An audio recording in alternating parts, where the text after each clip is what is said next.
everyone. Welcome to another episode of Dollar Dialogue. Today's discussion is a little unconventional and it's a little less serious, but it's still very important to the economy of the world and to our economic discussion here at Dollar Dialogue. Today's episode is episode 28, Game Changers: How Esports is Transforming Local Economies and Driving New Market Opportunities, with Mr. Yasin Hayta. Mr. Hayta is a junior at Niels Brock JTP School in Copenhagen, Denmark. He's a very talented individual when it comes to stock trading, when it comes to investing. In fact, he has his own investment portfolio at a very young age, and he's very much interested when it comes to gaming and the esports industry. And we're very glad to have Mr. Hayta here with us today. Mr. Hayta, is there anything that you would like to add to the introduction that I've just said? Yes, hello, my name is Yasin Hayta, as you already heard. I used to go to ASD. I moved to Denmark 4 years ago, and now I study at Niels Brock in Copenhagen. Thank you, Mr. Hayta, for the introduction. Now let's get into a topic of discussion. Esports. Esports stands for, electronic sports or like virtual sports. And the global esports market was valued at approximately $1.1 billion in 2021 and is projected to reach over $5.5 billion by 2029, growing at an annual rate of around 21%. And in 2023, the global esports audience reached an estimated 532 million people. By 2025, the audience is expected to surpass 640 million due to increased accessibility and mainstream popularity. And esports revenue is generated from different areas, for example, from sponsorship, which is around 42%, media rights, which is around 23%, advertising, which is around 19%, publisher fees, which is around 9%, and merchandise and ticketing, which is around 7%. And esports has also directly created tens of thousands of jobs across various sectors, including game development, event management, marketing, media production, and IT. In the US alone, around 30,000 full-time and part-time jobs are supported by the esports industry. South Korea also employs over 100,000 people related in roles related to esports and gaming. And in the recent years, esports media rights were worth about $200 million globally in 2023, a 30% increase from 2020. The sector now competes with traditional sports broadcasting, drawing younger audiences and pushing media companies to include esports content. As for the countries which are heavily invested in esports include China. China's esports revenue reached $403 million in 2023, making up 34% of the global esports market. And cities like Shanghai and Guangzhou have dedicated esports stadiums, driving local economic growth and tourism. I mean Hangzhou, not Guangzhou. My bad, my mistake. My apologies. And the government also has designated esports as a professional career in 2019, contributing to higher employment and legitimizing industry investments. And South Korea also boasts over 500 esports stadiums and cafes and has the world's largest per capita participation in gaming. And in 2022, esports tourism brought over 500,000 visitors, primarily from China and Japan, contributing millions to the economy. And South Korea's esports sector contributed approximately $300 million in tax revenues in 2022 alone. The United States also is heavily involved in esports. American esports players earned over $20 million in tournament winnings in 2023, supported by strong corporate sponsorships and partnerships. States like Texas and California have invested in esports arenas. The esports stadium Arlington in Texas is the largest in North America, spurring local job growth and even tourism. And over 200 universities now offer scholarships for esports in the US, creating a path for esports athletes and spurring a niche economy around collegiate esports. And the European Union, where Mr. Hayta is currently residing in, is also heavily invested in esports. And Europe had 92 million esports enthusiasts in 2023, representing a growing market with heavy engagement from youth demographics. And countries like Germany have recognized esports as a legitimate sporting activity, attracting both public funding and private investments. And the UK, esports and related gaming sectors contributed an estimated $2 billion to the economy in 2022. And sponsorship investment in esports reached $641 million globally in 2023, with non-endemic brands, those not directly related to gaming, like Coca-Cola and Nike, increasing their stakes in the industry. And esports arenas have transformed cities into gaming hubs, increasing property values and sparking new real estate developments. And platforms like Twitch and YouTube gaming reported a 25% year-over-year increase in viewership hours in 2023, boosting academic advertising revenues and creating a secondary economy around streaming. And the popularity of esports has led to a rise in freelance and gig work, including streaming, coaching, social media management, and graphic design, which complements the economy. And in the US, also around 30,000 jobs are sustained by the esports industry, and South Korea also employs over 100,000 jobs, as mentioned before. Are there any more information or any opinions that you would like to add to the things that I've just said? Are you more like Mr. Haita or Shazib Karim?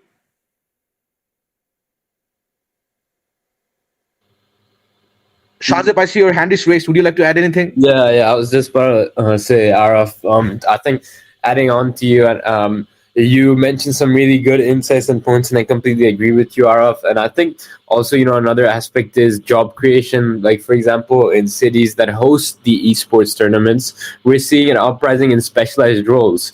Like, for example, from event managers and tech support to live stream producers and esports journalists as well. And local restaurants, hotels, and transportation services also benefit as esports fans and teams travel, stay, and spend for these esports tournaments. Like, for example, consider South Korea, who are one of the pioneers of esports, like especially League of Legends. And South Korea is where this is where the local economies surrounding stadiums and training centers are thriving thanks to this industry. And another massive factor is the real estate impact. Like, esports arenas are popping around the world, which are designed specifically for gaming competitions.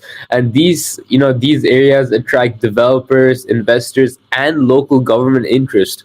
Like, for example, take Arlington, Texas, known for its football and baseball, which invested $10 million to create an esports stadium, filling it with large screens, VR zones, and gaming equipment. And I'd say that this investment has paid off because it has drawn thousands of visitors, and it has also provided a huge boost to local businesses.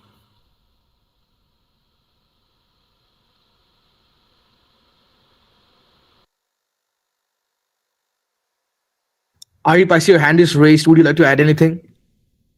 Yeah, my apologies. The mic wasn't turning on. So I would also like to talk about the esports gaming and the multiplier effect that it has on the economy. So I would say, so esports, it's a niche market. It wasn't really popular even 10 years ago. It started by, I would say, during the COVID-19 pandemic, when all the people were at home online. I would say that's where the esports really started to boom. I would say in terms of the value added generation, esport contributes to local economies by generating substantial value through direct and indirect and induced effects. For example, in the 2019 Fortnite World Cup in New York City, I believe that approximately $30 million, where $30 million of revenue was the amount that the New York City government profited from that event. So it just goes on to show that there's a lot of interest in this market, especially in this digital and transformative age where people are getting where people are just more fascinated by the online gaming sector. And additionally, I would also like to talk about the fact that esports are also garnering attention for creating a lot of job dynamics. Yasin, I see your hand is raised. Would you like to chime in as well? Yeah, something we haven't talked about yet, but how esport is actually driving tourism. So let's look at what happens when a city hosts an esport event. So basically, thousands of fans need hotels, meals, and transportation, injecting money directly into the local economy. Many tournaments are filling areas and driving demand for hospitality services from major destinations like Los Angeles and Shanghai to smaller emerging cities. The benefits are evident. For instance, when cities invest in esport facilities, they're not just hosting a single event. They're creating a cycle of tourism where multiple events and conscious engagement bring reoccurring visitors. Yeah, I would agree with that notion definitely, Yasin. I would also like to talk about like the major blue chip companies in the market. For example, Intel and Nvidia have also become key players in the esports industry by providing the computer essential hardwares for gaming. For example, Intel sponsorship of the Intel Extreme Masters, which is one of the world's longest running global pro gaming tours, not only enhances brand visibility but also drives the sales of high performance processors and for competitive gaming. And competitive gaming, as Shazab was also saying earlier, in Arlington, Texas, for example, has led to the construction of a $10 million esports stadium, which just goes on to show that its effect is not only apparent in the tourism sector but also in the real estate. Yes, Yasin. Yeah, I mean, I totally agree with your statement there. Like, if you take a look at Nvidia's stock, you see that it's grown with about 197% in the past year, which is an incredible amount, and it's probably because of esports. Yeah, and also I'd also agree with both of you, Yasin and Ari. But I think what you guys were talking about, their impact on tourism, I'd 100% agree. And adding on to what you guys said, like into like if we're looking at the tourism, like for example, major esports events can draw fans from around the world, like, and even sometimes rivaling traditional sporting events, like in scale. Like for instance, if you look at the 2019 League of Legends World Championship in Paris, it brought in a flood of tourists, and they were all spending on hotels, food, and local attractions. And for cities, this kind of tourism can lead to long-term economic growth as they become recognized esports destinations.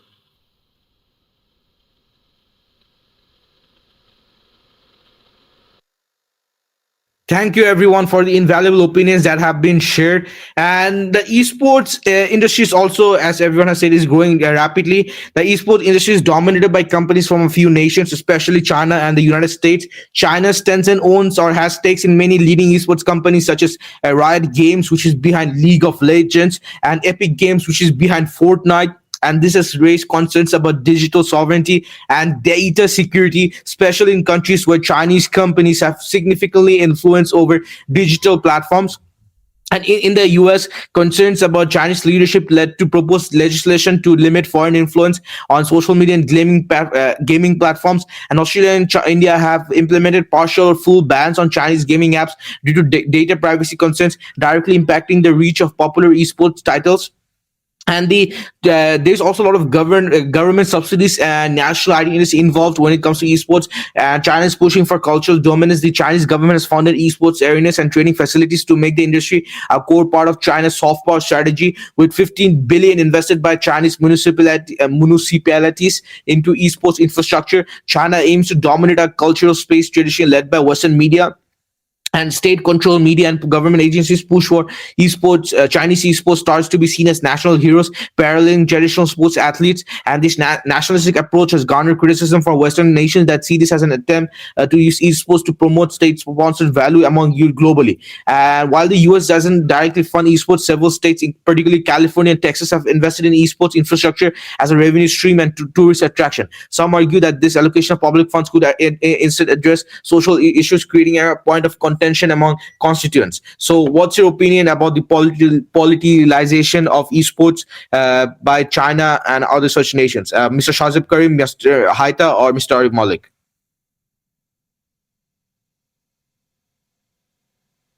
Arif, I see your hand is raised. Would you like to add anything?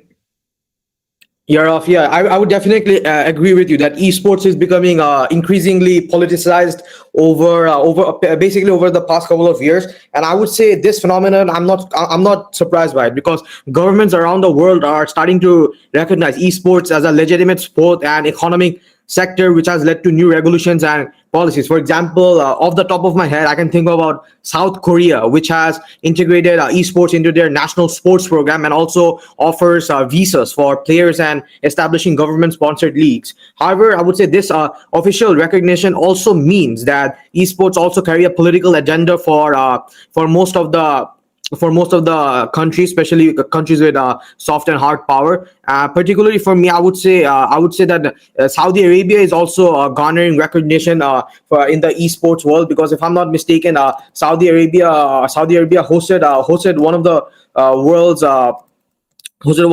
largest esports tournament this year. So this goes on to show that countries are recognizing that esports is basically where the money is at, and therefore countries wants to profit of this burgeoning sector. And other than that, I would also say that the global nature of esports means that it is not immune to the global nature of esports means that it's not immune to the effects of economic sanctions and trade disputes. For example, companies involved in esports, such as the manufacturers and the developers, could be impacted by tariffs, trade barriers, and sanctions, which means that the esports industry has to be is trading on light waters here, because obviously countries around the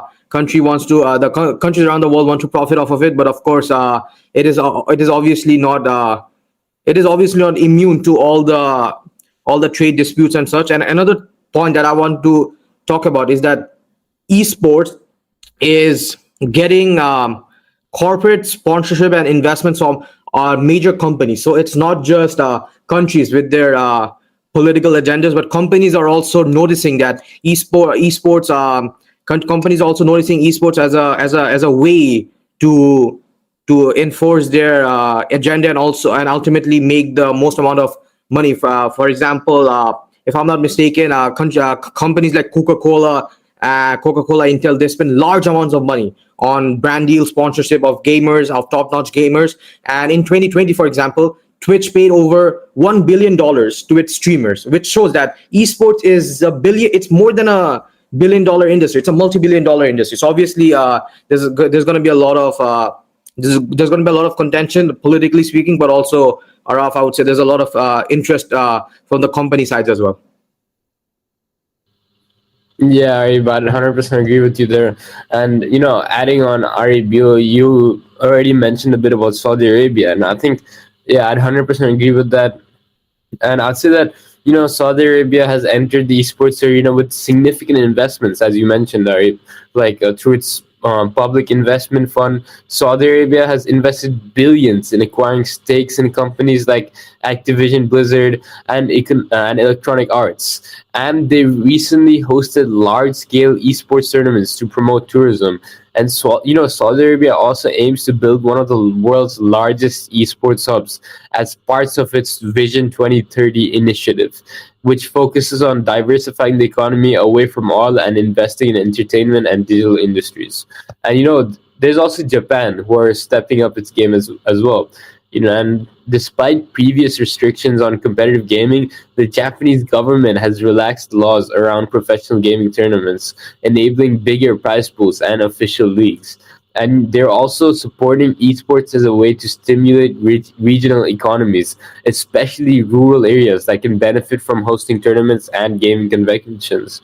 So, you know, so if you were to ask me the question, like, why are nations like these investing in so much in esports? Well, and I think I'd say that it's more than just building an industry. It's about driving tech innovation, boosting tourism, creating jobs, and engaging younger generations.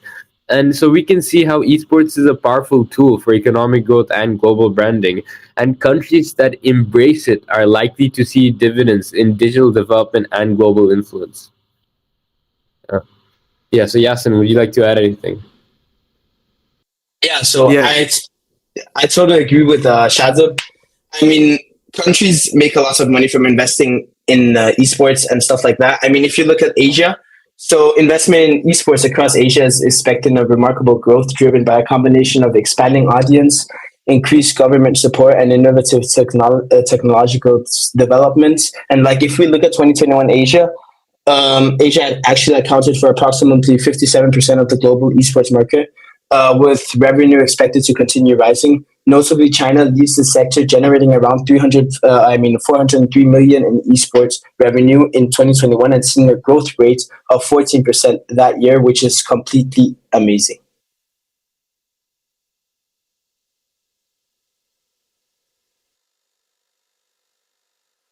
Shazib, I see your hand is raised. Would you like to add anything? Yeah, sure, Araf. I think while we're talking about this, I think another point that we can talk about is that the investments in esports, they fall into like a few main categories, and we can also look at like it's not just these countries that like countries like South Korea, Japan, Saudi Arabia. It's not just these nations that invest in the esports. There's also a lot of team investments as well. Like many traditional sports team owners are purchasing or creating esports teams to tap into younger tech savvy audiences. Like, for example, companies like the Kraft Group and owners of the Philadelphia 76ers, like 76ers, which is a big NBA team. If you're watching if you're watching NBA or follow basketball, you know how big the team is. And 76ers have invested heavily in esports teams because they're aiming to build them up like traditional sports franchises to complete, and they're also aiming to complete training facilities, have coaches, and also have a health staff as well. And these owners see esports as a long-term play where team valuation and marketability could eventually rival conventional sports.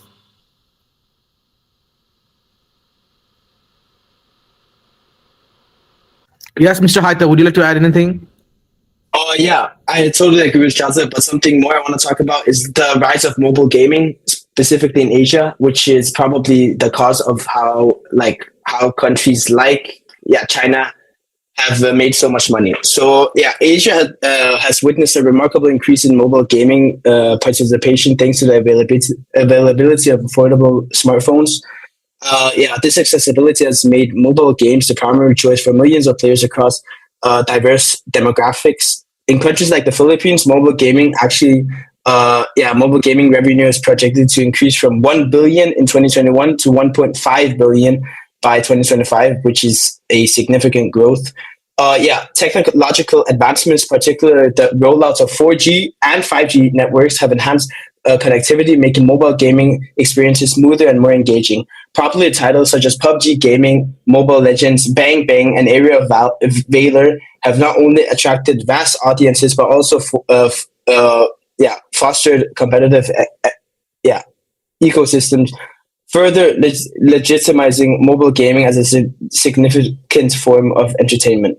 And this also contributes to the wealth. So the esports sector in Asia has also seen explosive growth, as we talked about, contributing to the broader gaming landscape in 2021. The Asia-Pacific region accounted for about 57% of the global esports market, showcasing its dominance in this field. For instance, China generated approximately 403. We already talked about this. In 2021, with a year-on-year growth of 14%. And basically, this has to do with the rise of mobile esports, which has particularly driven this growth, with millions tuning in for competitive events that showcase popular mobile titles. Moreover, the esports market in Asia is projected to continue expanding, with a significant portion of revenues coming from sponsorship, advertising, and live streaming. The engagement in mobile esports tournaments like those for Mobile Legends reflects the cultural acceptance and enthusiastic participation of younger audience. Thank you, Mr. Hayta, Shazib, and Ari, for your insightful comments. And now I think it's also important to talk about the labor protection and gig economy when it comes to esports. The global esports workforce consists largely of freelancers and contractors, with many players operating outside formal labor protections. In South Korea, esports players work an average of 60 hours per week with a standard employment benefits, raising questions about labor exploitation.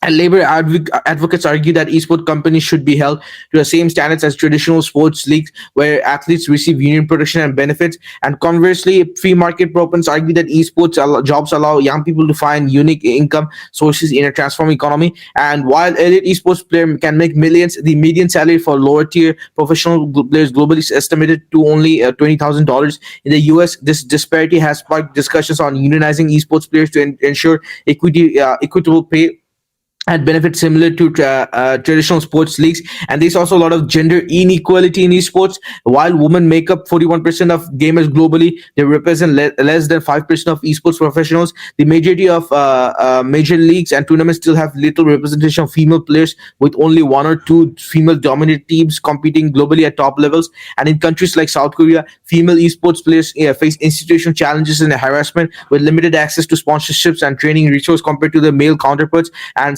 in some European nations, such as Germany, have founded all female esports league to further address this imbalance, but critics argue that this segregates women rather than integrating them into mainstream esports. And with the rising of streaming platforms like Twitch, esports influencers have become cultural icons with massive followings, often leveraging the platforms to express political opinions. For example, in the US, several prominent esports streamers openly discuss left-leaning issues like labor rights and gender equality, creating a new political awareness among young viewers. On the other hand, some streamers, particularly from regions like Eastern Europe, voice nationalist or far-right views, which has led to concerns about youth radicalization. And in response, Germany and France have imposed regulations on hate speech and extremist content within esports, positioning these nations at also the US, where freedom of speech protection allows greater latitude. And so my question to all of you is, what's your opinion on this new rise of esports, and how esports people who are famous or very influential in esports are using it to spread their message, and about the gender inequality and the labor practices in esports? Shazib Karim, Arif Malik, and Mr. Hayta.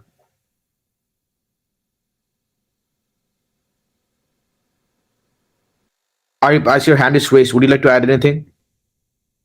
Yeah, sorry, my mic wasn't turning on. So yeah, Ralph, I would definitely agree with you regarding the fact that with esports, there's obviously many challenges, and this is an emerging niche market. So the challenges are expected, but I would say the challenges that currently esport industry faces, it's those are challenges that definitely needs to be addressed, in my opinion, because particularly talking about the radicalization of the youth in the esports is a big market. In Twitch, for example, more than I believe 10 million people regularly watch it daily. So that is a lot of people. And in Twitch, for example, the streamers, they range from for example, super right wing, super radical to super liberal streamers who often there's basically a wide range of political spectrums in the esports industry. And in my opinion, the problem with esports is that esports industry, that since it's online, people often see a lot of stuff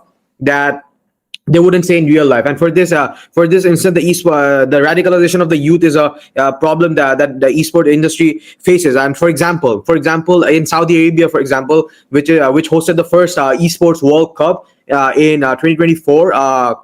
There were in EWC in Saudi Arabia was criticized as an example of sport washing, where country uses its image to uses sport to improve its image abroad. And while Saudi Arabia definitely did that, there were concerns because some groups accused Saudi Arabia of using the event to distract from its human rights accord. Others, such as Stella Chung, declined to work at the event, saying that she wouldn't be able to express herself as bisexual. And in Saudi Arabia as well, there were, I believe, the more gamers who aligned themselves with the LGBTQ community were also not allowed entry. So this clearly shows that if not just the esports industry, but some countries are using esports as a conduit to improve their image, but subsequently they are not adhering to some of the human rights factors, which to me is very concerning. Yes, Yasin, would you like to chime in as well? Yeah, I totally agree with Habib of how esports also cause problems, even though it's quite a good thing for the economy. So esports, despite its massive growth and popularity, faces several significant challenges that could impact its future development. One of the most pressing issues is the prevalence of toxicity and harassment within gaming communities. Many players, particularly women and minors, report negative experiences that can discourage participation and harm the overall reputation of the industry. So as Arif and Araf just talked about, esport and gender inequality also kind of matches. Gender inequality remains another major concern. While the visibility of female gamers is increasing, barriers to entry persist, including a lack of representation in professional leagues and tournaments. Instead of discrimination and harassment can create an uneven playing field. yeah, undermining efforts to promote inclusivity. Sustainability and economics viability are also critical issues. Um, as as the esports market matures, questions about the sustainability of revenue streams arise. While sponsorships and media rights are significant sources of income, many teams and organizations struggle with profitability. The rapid growth has led to over over over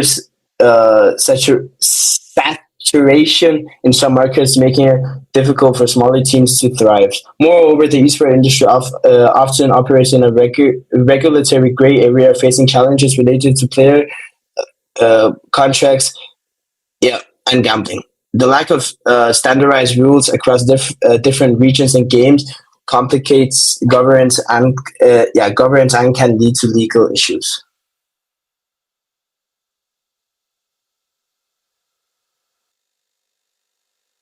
Shazib, I see your hand is raised. Would you like to add anything?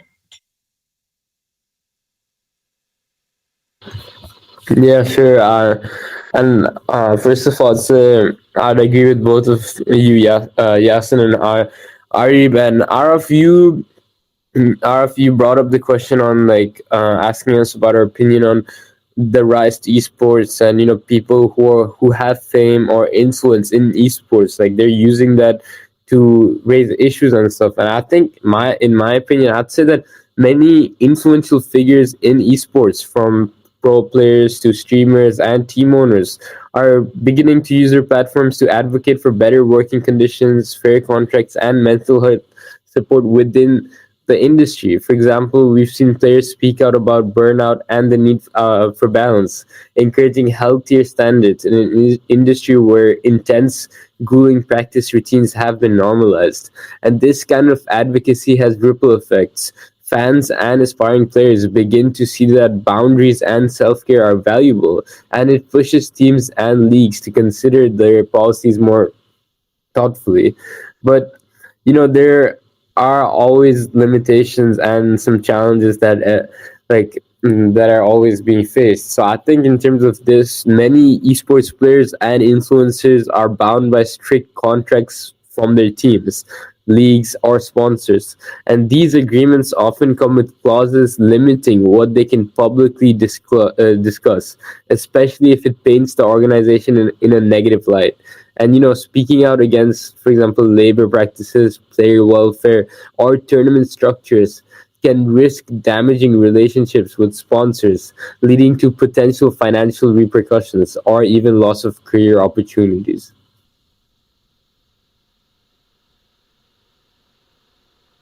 Thank you everyone for sharing their invaluable opinions. And when it comes to esports, I think that other factors are also involved, such as income disparity and economic tensions. The concentration of esports events in urban centers has created a digital divide, with rural populations having limited access to gaming infrastructure. And this urban bias has intensified economic inequalities, especially in countries like the United States, where over 75% of esports tournaments are held in major cities. And rural advocates argue that government resources allocated to esports arenas should be directed towards broader digital infrastructure, such as broadband expansion in underserved areas. And the cost of competitive gaming rigs and high speed internet means that only those from wealthy backgrounds can afford to participate in esports. In India, where the middle class esports marketing is expanding, rural players are significantly underrepresented, and this creates a digital class system where high profile urban players receive the majority of sponsorships, training opportunities, and media coverage. And there's also a lot of taxation and public opinions involved. In countries like South Korea and the United States, esports concentrations receive tax breaks and incentives to build gaming areas, and critics argue that this is a misuse of public funds, given that the esports is a for-profit industry dominated by tech giants. And in California, the public backlash over esport incentives led to legislative proposals aimed at increasing transparency on corporate benefits in the gaming sector. Meanwhile, in the UK, calls to impose a digital entertainment tax on esports companies to fund public services gained support among political groups on the left. And over $15 billion have been invested by China in the esports infrastructure versus virtually no federal funding in the US, which obviously raises questions about esports as a form of statecraft policy. So, what's your opinion on this kind of information about the income disparity and the taxpayers, and when it comes to esports, because esports can provide individuals living in the rural areas with a lot of opportunities to earn a lot of money, but if they don't have the opportunity to play in esports tournaments, then they don't have the opportunity to earn money. So how do you think this gap and this bridge can be closed, and how this arena can be made more equal for people to participate in? Mr. Haita, Shazib, or Arif?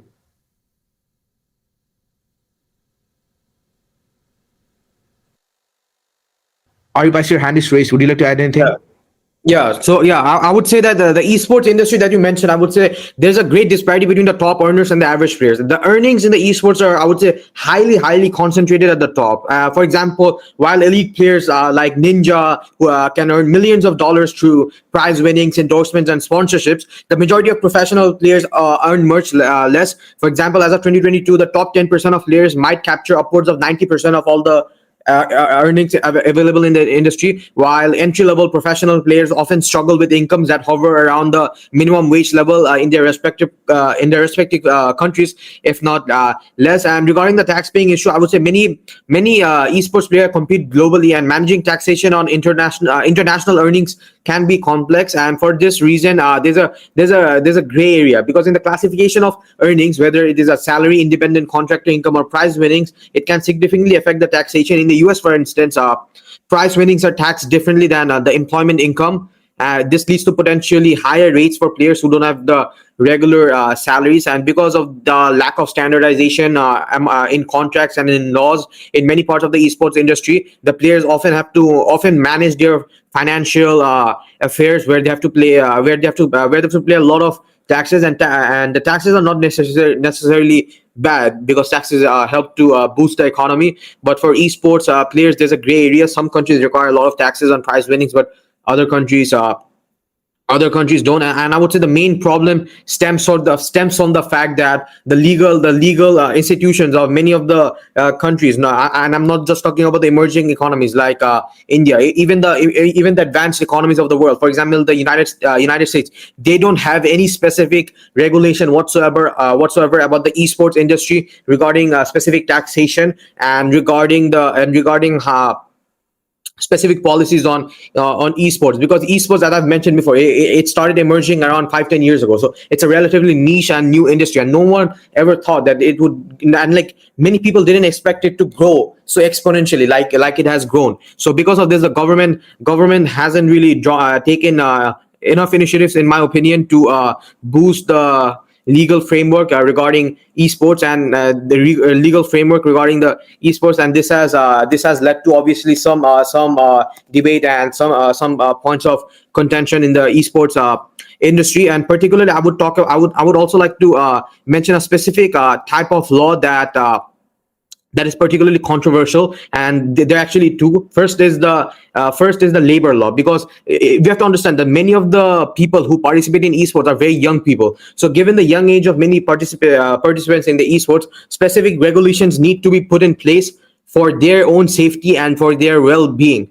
But these regulations at the moment do not exist. For example, how many hours can a 16-year-old or a 17-year-old legally work and gain that money? And potentially, are they really getting, potentially we have to understand the pros and cons. Are they getting exploited, or are and wasting their education, or are they actually making money and delving into a career, a potential career? So it's I would say it's a gray area, and it requires some a deep level of understanding to reach a point of agreement. And other than that, I would also say that the international intellectual property rights of esports industry is a bit I would say it's a bit underdeveloped, because clear policies should be established regarding the use of trademarks, personal branding, and team logo. And players and teams need to understand their rights and obligation when it comes to using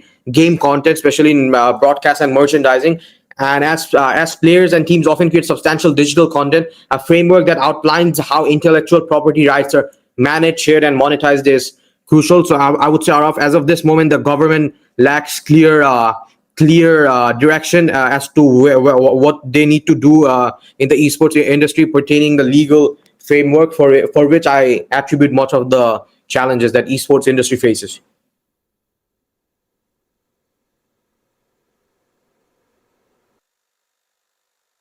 Mr. Shazib Karim, as your hand is raised, would you like to add anything?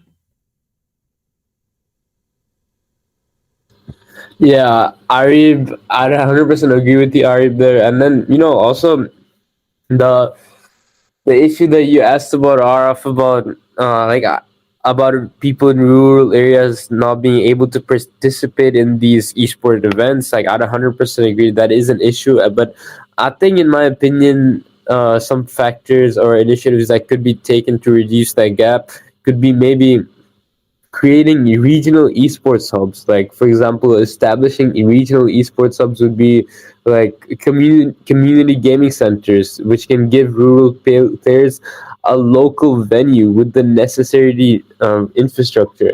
And these hubs would have high speed internet, gaming equipment, and the support of experienced coaches or mentors. And, partnering with local schools or libraries or community centers to create these spaces could allow rural players to train, build teams, and connect with others without needing to travel far. And you can and also, many esports tournaments are held in physical locations, which can be costly and inaccessible for rural players. So, online only tournaments or hybrid formats that include remote participation options can lower the barriers to entry.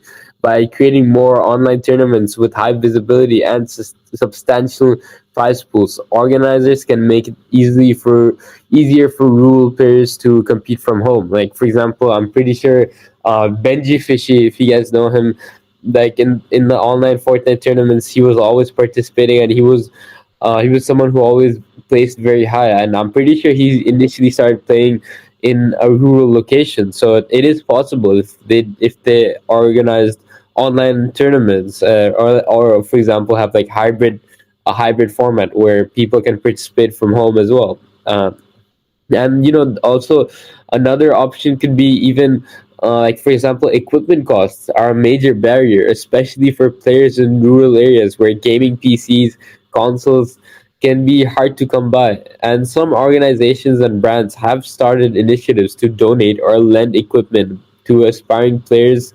And these programs, like, can make a huge difference for rural players by providing the resources they need to compete on a level playing field. Yeah. So, yeah, Yasin, you want to add anything? Yeah, Shazam, I totally agree with you. Something we haven't talked about, and which is also a problem you should think about, is how esports like lack what's it called, a societal contribution, which could be a problem in the future. Yeah.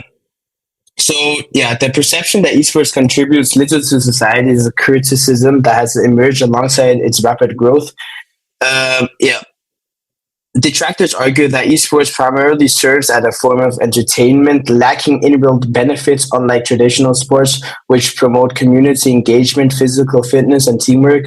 It's, critical point. Critices point out that esports can encourage um, escapism and addiction, leading individuals to prioritizing gaming over personal and social responsibilities, which may result in negative social consequences. And additionally, some argue that despite generating substantial revenue, esports mainly benefit a small group of players, teams, and corporations, raising the question about its broader economic impact on local communities. However, supporters of esports highlight its positive contributions to society. Esports fosters communities among players and fans, creating a social connections that promote inclusivity and yeah. The industry has opened up new career opportunities not just for players but also for content creators, commentators, coaches, and other support roles, contributing to job creation and marketing, event management, and game development. Moreover, many esports organizations engage in charitable efforts, raising funds for various causes through in activities like charity streams, showcasing how the gaming community can unite for a social good. Economical um, in institutions are also incorporating esports in their curricula, teaching valuable skills such as teamwork, strategic thinking, and digital literacy. And yeah, Thank you, Mr. Hayta, Shazib, and Ari, for sharing your invaluable opinions. And now I think moving back to your discussion that we had a few moments earlier about esports and the global digital dominance. And China, which is the largest esports market in the world, generated $403 million in revenue in 2023, representing approximately 34% of the global esports revenue. Tencent and NetEase, both the Chinese companies, control around 60% of the world's top esports game. And Tencent owns or has stakes in the League of Legends, Fortnite, and PUBG mobile game. And this dominance has raised concerns over China's control over digital content, which critics argue could be used for propagating Chinese state technology ideology. And due to foreign influence, the U.S. Committee on Foreign Investments has reviewed and, in some cases, limited Chinese investments in esports companies. In 2020, the U.S. Treasury reported that it would be monitoring Chinese investments in gaming, considering potential risks to American digital infrastructure and privacy. And the Europe's esports market is worth around 720 million as of 2023. And governments in Germany and France, in particular, have allocated public funds to develop esports, aiming to make Europe competitive against the US and China. And in Germany, the esports sector contributed approximately 500 million euros to the economy in 2022, employing an estimated 8,000 people. And public support has been controversial, with some advocating that the funds be diverted to the traditional sports or educational programs. As for the European Parliament, has also discussed harmonizing esports policies across EU countries to create a unified competitive esports sector, citing the industry's potential to support the EU's digital gaming ambitions. And South Korea's esports infrastructure is valued at around $1 billion, largely supported by private and public partnerships. And esports in South Korea contributes around approximately $400 million annually to the national economy, driven by tourism, digital exports, and international tournaments. And the Korean Esports Association, KESPA, partially funded by the government, regulates and promotes esports in the country. And South Korea's esports visa has made it easier for international players to compete in the country, drawing talent and boosting the local economy. And South Korea's government-supported esports program for youth and military personnel have drawn criticism, as some argue that it distracts from issues like declining education standards. And as for the other things that we have talked about, major esports streamers on platforms like Twitch and YouTube Gaming reach millions of young viewers daily. Many streamers have been vocal on political issues, influencing youth on topics like climate change, labor rights, and racial inequity. And as of 2023, Twitch had over 31 million daily active users, with many top esports discussing social and political issues. Researchers from the Pew Research Center shows that 55% of Twitch's audience is under 35, creating a politically influential group. And some right-leaning politicians argue that esports have become echo chambers for left-wing ideologies, leading to calling countries like the US and Brazil to monitor political content in gaming. And conversely, free speech advocates argue that streamers should be able to voice their opinion without restrictions. So what's your opinion on the rising politicization of esports and the different impact made by different countries such as Germany, South Korea, and China? And do you think that other countries can start to make an impact and make esports like a very big industry? It's right now it's a moderately relatively small industry compared to other industries, but can esports be as much as powerful as the traditional sports industry? Mr. Hayta, Shazib, or Ari?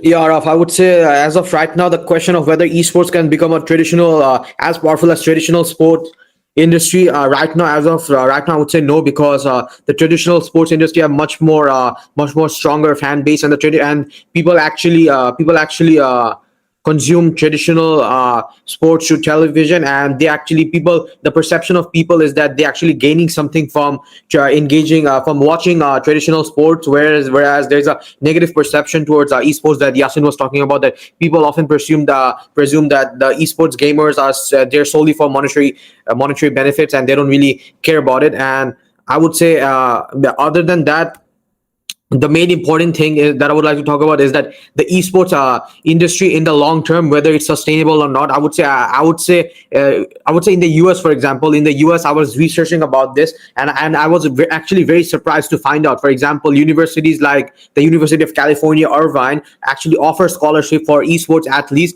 and have built dedicated esports arenas. And UC Irvine also offers an academic program focused on the business of esports, preparing students for a career in this field. And according to the National Association of Collegiate Esports, there are over 170 US colleges with official esports team, and they offer around $16 million in scholarships. So in the US, for example, where majority of the data I've received, there's a lot of growing interest in esports, and this is apparent by the fact that even colleges are offering scholarships for such for esports as a potential, because they see that it's a potential industry in the future. And in the global esports market, for example, it is projected to increase by 20% per annum. So it just goes on to show that esports is going to be there for a long time, but whether it's sustainable in the long term or not, that's primarily what I'm a bit unsure about. Because in the short term, sure, it provides a lot of economic benefits. And if we talk about opportunity cost, like you were saying, what's like, does esports is negative? Like some people say that esports is bad for children, bad for children and for people who consume. But just to play devil's advocate here, like if you talk about the opportunity cost that we learned in economics in Mr. Spivey's class, like the opportunity cost of these people, for example, in India, where where the minimum wage is very low, and people on average make $2,000 per year. So per year, so in the esports, so the opportunity cost of people not in India, for example, in emerging sectors, if the opportunity cost of them not doing esports would be doing some minimum level job in India, where they will get paid much less. But if they pursue a career in esports, they could be earning well over $1 million per year. So obviously there is a esports does offer great economic incentives for people, which is why we have seen so many people get into this niche industry. And I would say in the long term, sustainability, based on sustainability, whether esports will prevail in the long term is a question that I would like to ask everyone. That in the long term, do you think the esports market will be there, or it will be dominated by the traditional sports market that Araf was talking about? Because as of right now, I would say the traditional sport market still dominates, but in the long term, the things could change. Yeah, Yasin. I mean, yeah. I mean, when we look at like the world, the stocks, economics, and stuff, we can see that technology has grown significantly for the past 10 years. So I think it's going to be quite sustainable.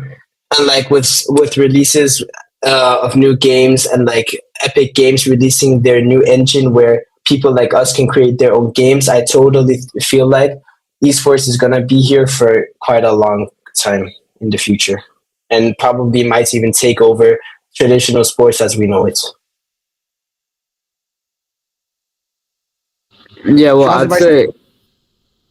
Shazib, I'd say, in my opinion, like unlike traditional sports that may require specific environments or resources, esports is more accessible to anyone with a computer or gaming console. Like, our world is being more modernized and more like this technology is being more accessible to everyone. So this kind of makes it more inclusive and globally appealing, like bridging, and it's kind of also bridging the geographical and socioeconomic gaps.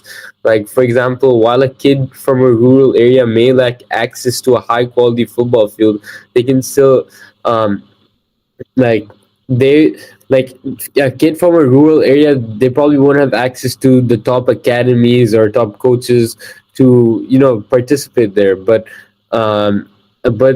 if they have like decent internet access, maybe they can still engage in these esports activities. So this accessibility kind of gives esports a larger talent pool. In this way, can have the potential to create new stars worldwide. And I think also, if we even look at the physical and mental demands, um, like esports may not have the same physical demands as traditional sports, but it still requires incredible mental discipline, reaction time, and endurance as well. And competitive gaming involves intense hours of practice, team coordination, and strategic thinking, which parallels the rigor of physical sports as well. And the challenge for esports is convincing broader audiences to view gaming as a legitimate athletic pursuit. And while growing awareness and more scientific support for cognitive skills needed in esports, public perception is gradually shifting toward recognizing players as true athletes. But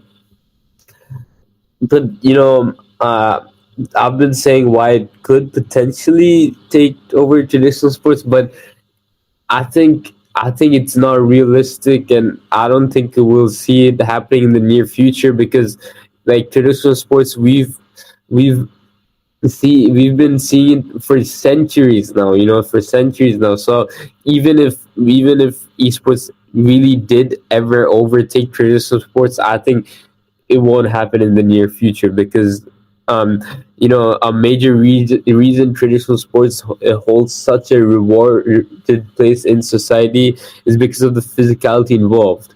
People are drawn to watching athletes perform extraordinary feats of physical strength, speed, and agility, and something that esports just can't replicate. And competitive gaming requires skills and mental sharpness, but it doesn't really showcase the physical prowess that has historically defined what we call a sport. And this perception gap makes it harder for esports to attain the same respect and recognition as traditional sports. And like you're finding my point. Like traditional sports like football, basketball, and even baseball have deep rooted histories intertwined with cultural and national identities, and they've become symbols of heritage and pride that people have celebrated for decades and even centuries. And esports by comparison is still relatively new and doesn't carry the same emotional weight for most people. And I'll say, while it has passionate fans, it lacks the multi-generational legacy that traditional sports enjoy, which contributes to its position as an alternative rather than a core part of culture. Before we conclude our discussion for today, my final question to Shazib, Mr. Hayta, and Arif Malik is: how do you think nations such as Bangladesh, India, Pakistan, and sub-Saharan nations can contribute to the field of esports?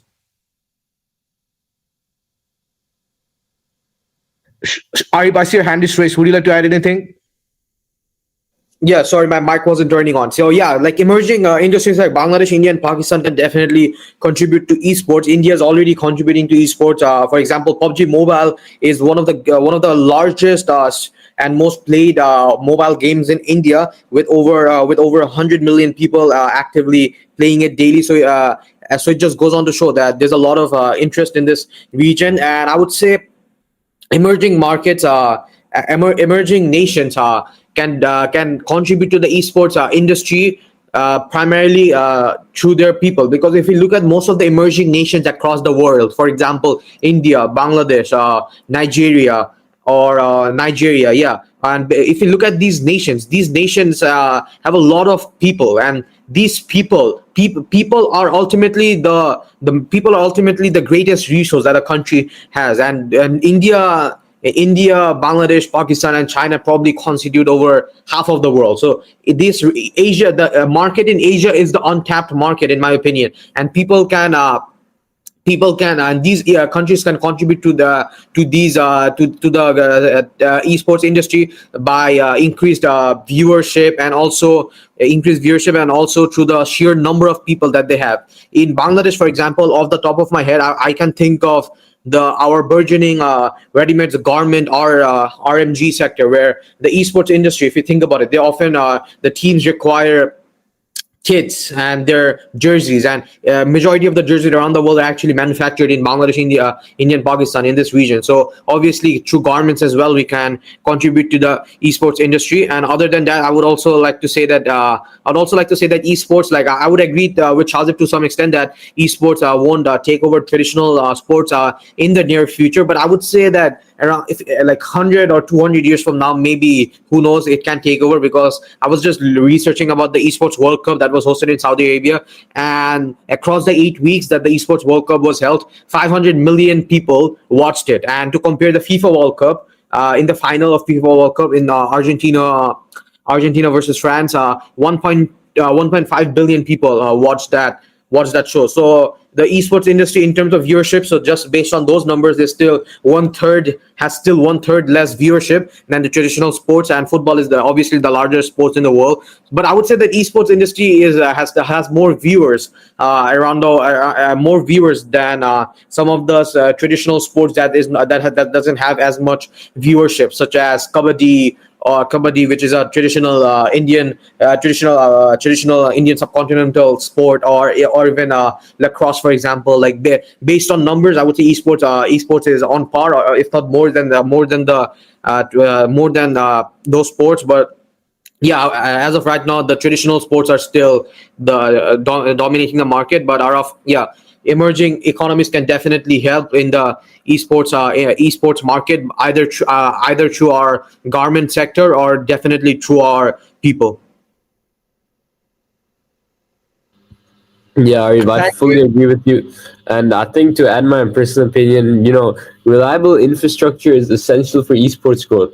And by investing in high speed internet, data centers, and gaming cafes or arenas, these countries can improve access to esports for a broader population.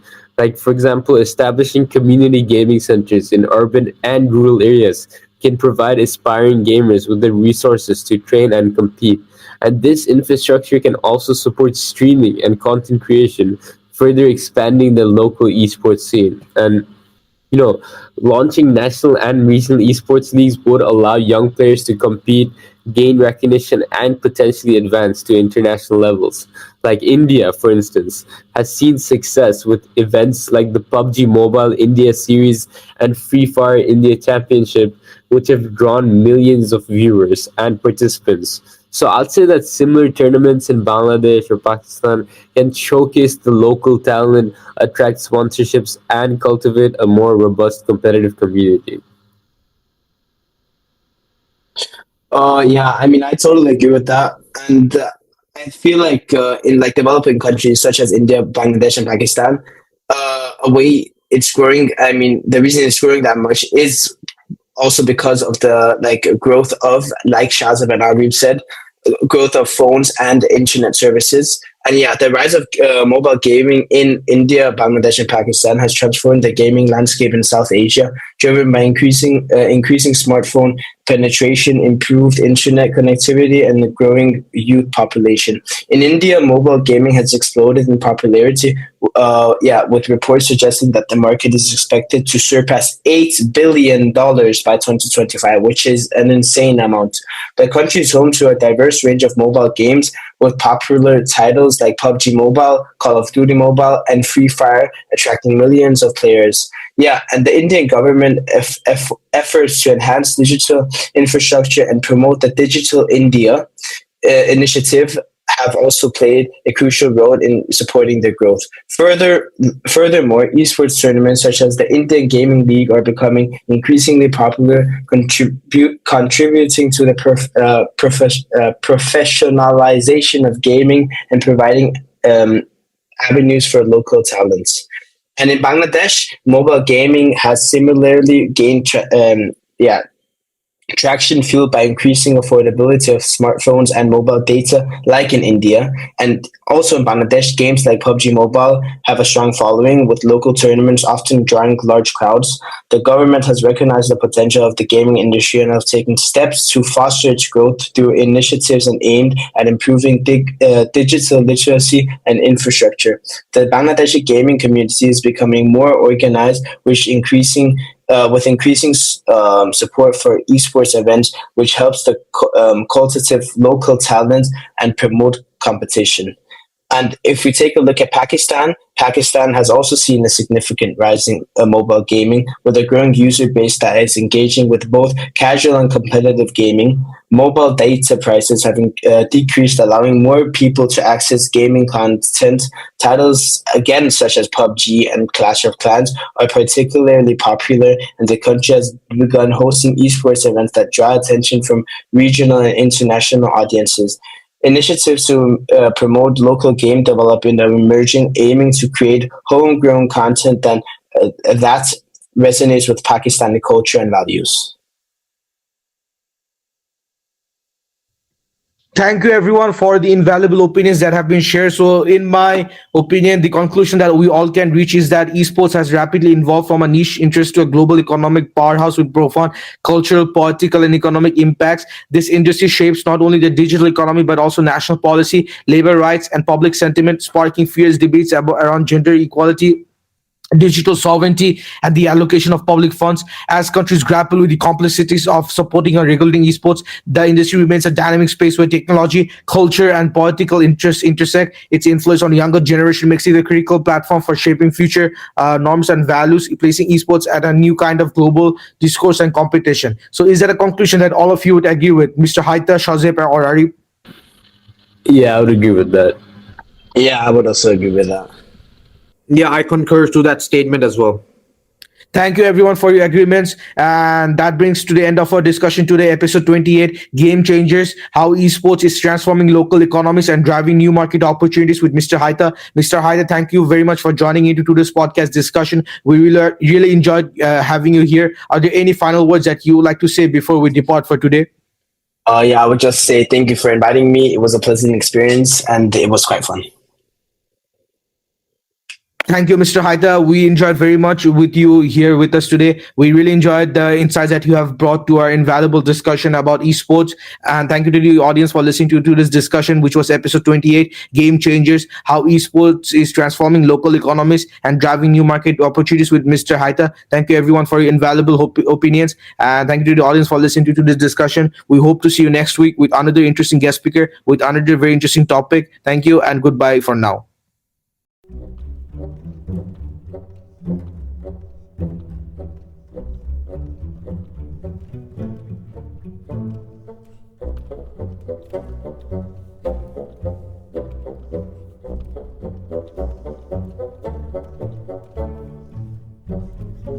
Surf.